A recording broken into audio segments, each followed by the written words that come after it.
In this video, we're going to take a deeper look at the collapse of the American empire and the fact to look at we have truly crossed the precipice of the collapse. I originally planned on talking about preparing for the impending collapse. And we base this off of The Fate of Empires by Sir John Glubb.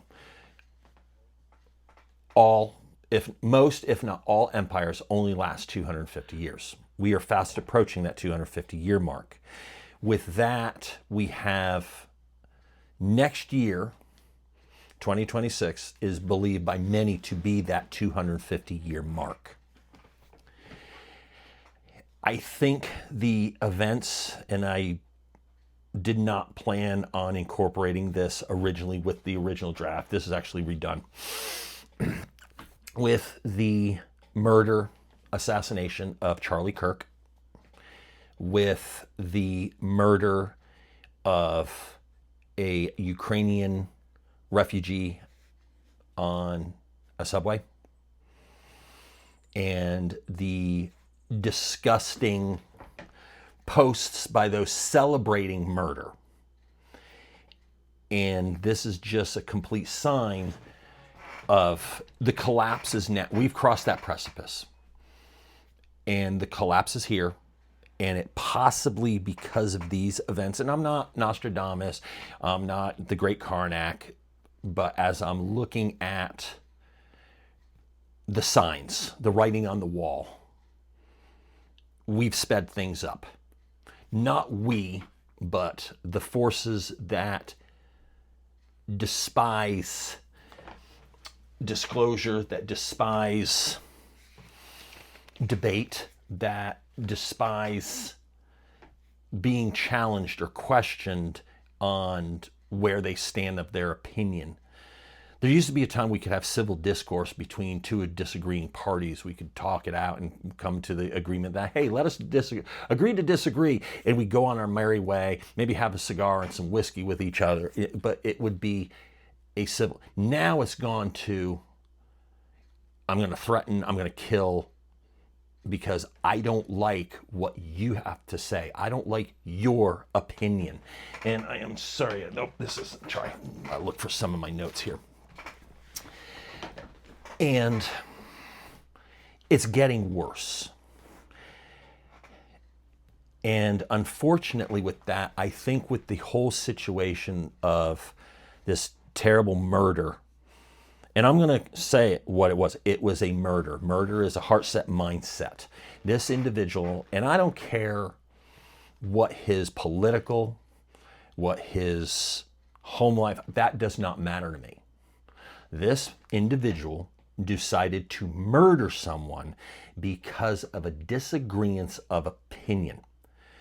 First of all, Charlie Kirk was not a political figure. He was an influencer that would go to campuses to have civil debates. And people are cheering. Loathsome, despicable people are cheering his murder. They're celebrating it. They don't want a First Amendment. And these are the same, many of them are the same people that want to take away your Second Amendment rights.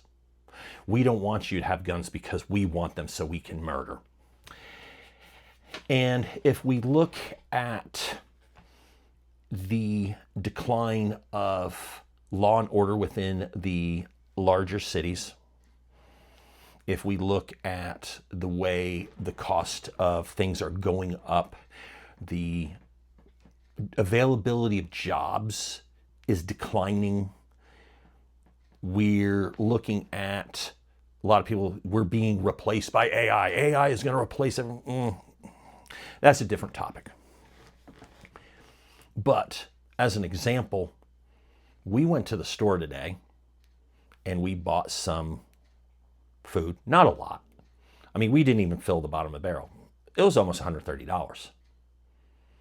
That I was like, wow, that used to be like $40. It's jumped.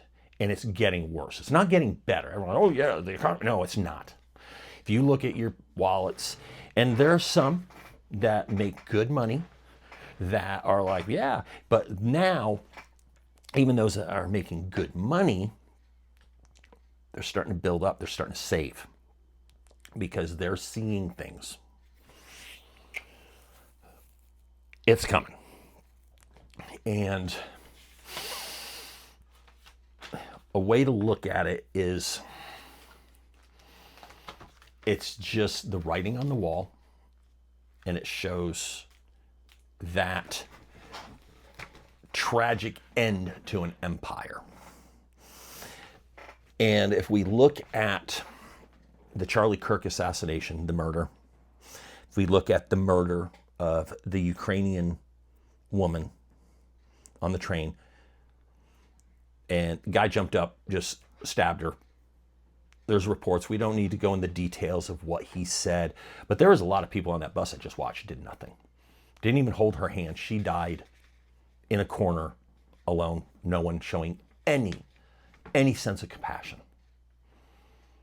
That's what we're moving toward. So there is a new dynamic in society. I come from a generation, 70s and 80s. I'm well over 50. I grew up, there was divorce, but most families didn't get divorced. Grandma and grandpa were a part of the family dynamic, or you at least saw them a lot.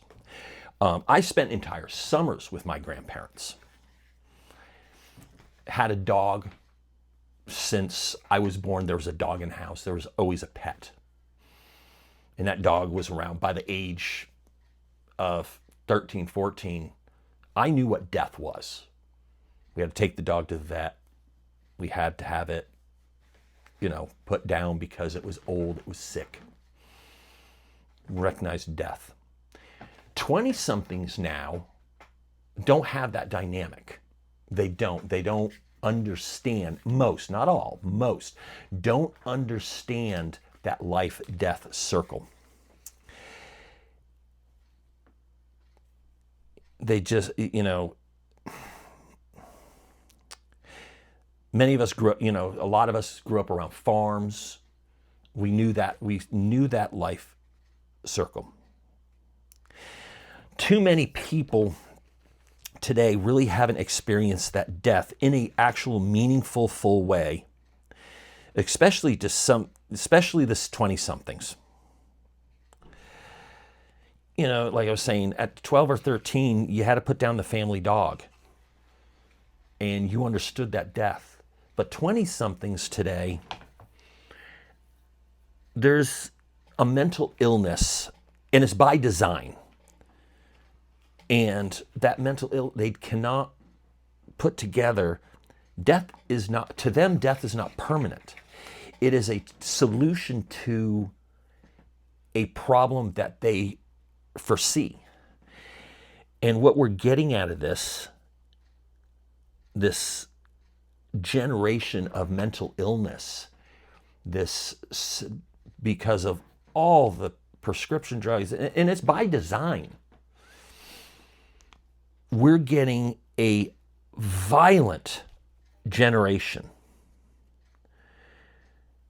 And out of this, because of this violent generation and this mental illness, they're being told that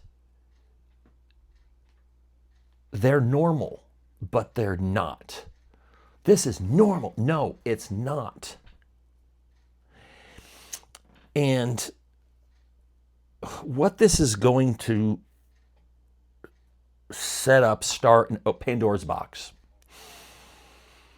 is a firing up of directional violence, not just convenient, but it's directional. It's not just violence that exists. It's going to be directional. And I don't want to see this. I really don't. This is, to me, this is scary. This is truly scary. And with this, I really hope that I can come back in weeks, a month, a year, and say, I was completely wrong. Awesome. I want to be wrong. I really do. But the reality is, we need to start expecting the worst. We really do. We have to expect the worst. And with the directional violence, we're talking about individuals that are, there's an old saying, you don't want to wake up the quiet ones. Because once the quiet ones are awake, you're not going to put that monster back in the cage. And there are individuals out there that are just, that have looked and saw the Charlie Kirk murder and are like, that switch flipped. And these are not people that are just going to go out random. They're going to, sadly, they're going to plan. They're going to be strategic. And they're going to start bringing violence with violence. And I've heard the left say, I've had people, the only way to fight violence is with violence, and they get frothing at the mouth over it. I've witnessed that argument. But you bring up defense, well, what about the upper? It doesn't matter. Only what I think. I've had those conversations with people. They do not want to hear or debate. They want to, this is how it is. There's no mental illness. Plain and simple. That's a mental illness. That it's only your way. And this is not limited to just, say, the left or the right. This is the 20-something. This is a generation that is devoid of understanding those consequences because they've been removed. And we can look at Sir John Glubb and we go into decadence. Decadence is not physical. Decadence is a moral and spiritual disease resulting from too long of a period of wealth and power, producing cynicism, decline of religion, pessimism, and frivolity. The citizens of such a nation will no longer make an effort to save themselves because they are not convinced that anything in life is worth saving. Listen to the 20-somethings. Go on X, formerly known as Twitter. Go on Instagram. Read some of these posts, and you can see this. And we are coming out of wealth like we never knew it. Okay? I don't want to get into, it's easier now today than ever to create wealth. I mean, seriously, there's more options. But being able to put the hard work in, that's a totally different topic. Some of these people that are posting these things on Instagram, they're posting like their real names. OSINT is a thing. It is extremely easy and free to track down somebody on the internet. So-and-so said, well, Charlie Kirk's the first, we need to start. You now have someone that heard that, they're making a list. And once we start seeing this back and forth between the two ideologies, I'm not going to say party because I don't want to bring left and right party, when these ideologies start going back and forth, that's going to force our government, in order to protect the people, we're going to start sending in the National Guard into city after city to make sure that we quell this violence, that we stop this crime. Oh, that's sort of going on now. That's a horrible Pandora's box. I understand the idea behind it. I get it. But that is a horrible press. Here's the thing. Those in favor of it, yeah, they're going after the lefties. Okay. J.D. Vance loses. AOC becomes president of the United States. Never happened. Show me your crystal ball where it doesn't happen. AOC becomes president. She decides that she wants to do, or her handlers want to do the same thing. But this time they're going to target those that during the Biden administration targeted religious people, Republicans, as domestic terrorists. Now the tables are turned on you. Do you see what a problem this is? And then the violence, if it gets too out of hand, you know what? Enough is enough. Constitution, we're going to burn it. Don't say they'll never do it. They would never put Japanese Americans in prison camps. They would never shut down the economy and businesses and prevent you from traveling over a really bad flu. Charlie Victor 19 changed a lot of things, and there was a lot of people that were okay with it. Then we now have the Constitution gone. And here's the thing, who's going to stop them from, I mean, seriously, if you really think about it, it's not like some magic force field. We could have some president one day just say it's done. Some of the military will go against it, some of the military won't, and then you're going to definitely see a serious uprising of violence. You're not going to see a civil war. You're going to see a collapse. There's a difference. We don't have sides. Stop with civil war. It's a collapse. What rises from the ashes? Who knows? So, this is a very dangerous time. And it's time that a lot of us accept that. And here's a couple tips on how we can handle it. One, you need to get out of ground zero. Get away. Get out of the hot zones. I've said it numerous times. Kuhump, come out of her, my people, lest you partake in her plagues and sins. You have a short window to get out and get to rural areas. And I know some of you are, well, that's funny. You just moved. Yeah, I moved to a hot zone. Boy, am I in a hot zone. But that was obedience of the Father. Yahweh, the Father, told me I'm not to go there, I'm to go here. And some of you may, I don't care. I obey my Lord. I obey, I hate that word, Lord. I obey Elohim. I was told, I was shown, this is where you need to be. And since I've gotten to this area, I've run into some wonderful people, and I'm starting to kind of see why. But do I have a long-term plan of getting out of the hot zone? Oh, yeah, I do.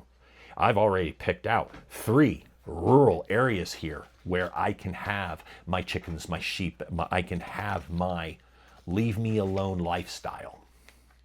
So you want to get out of the hot zones, and time is running out. You got to make a plan. And I used to say long-term plan. You got to make a medium-term plan to get out. You got to make that plan. ABC, always be carrying. And I understand certain states and stuff, figure it out. I'm not going to tell you break law, but you always have to always be carrying. Always. Have a way to protect yourself. With that, have your medical, okay? You know where to find it. Refuge Medical, Jace Medical. Links are in. You get your pharmaceuticals, get your antibiotics, get your first aid kits from Refuge Medical. Tourniquets, get your training on how to stop that bleed, how to save that life. Refuge Medical. If you don't know how to carry, you don't know how to protect yourself, get training for the guns as well.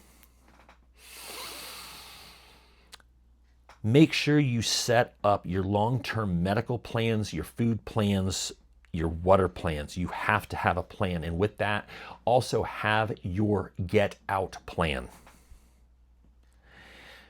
If something happens, do you have a way to get out? It's more important than ever now. We are at the end of the empire. We really are.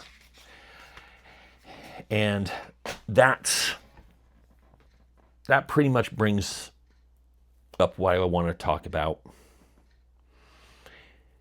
I wanted to give it a few days. I was going to go live when I saw the murder of Charlie Kirk. I saw the videos. I've saw them numerous times. And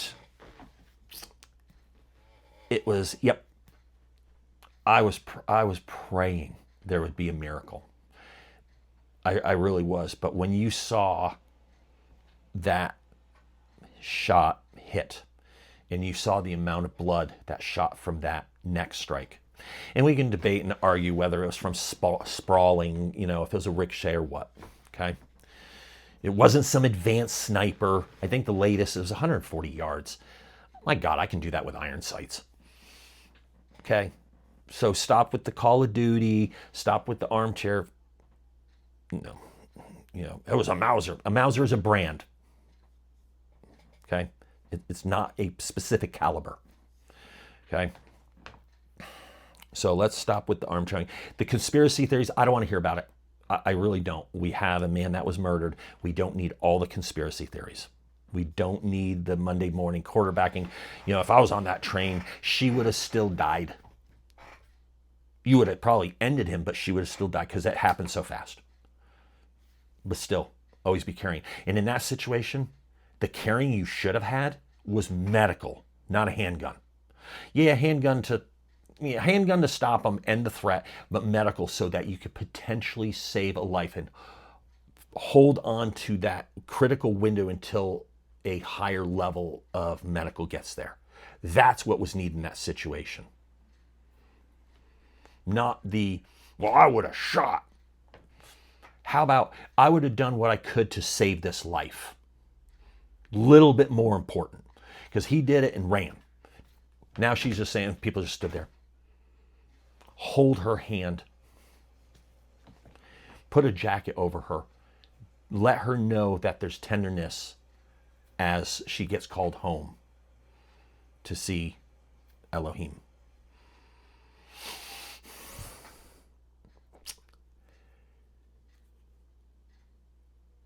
We have to realize and be prepared that we are now living in a world of extreme violence. We have to be prepared for that. With that, I am actually going to end. I wish you the best. I truly, from bottom of my heart, I hope I'm wrong. I don't think I am. But with that, as always, watch your six more than ever. And shalom and blessings. And thank you for watching.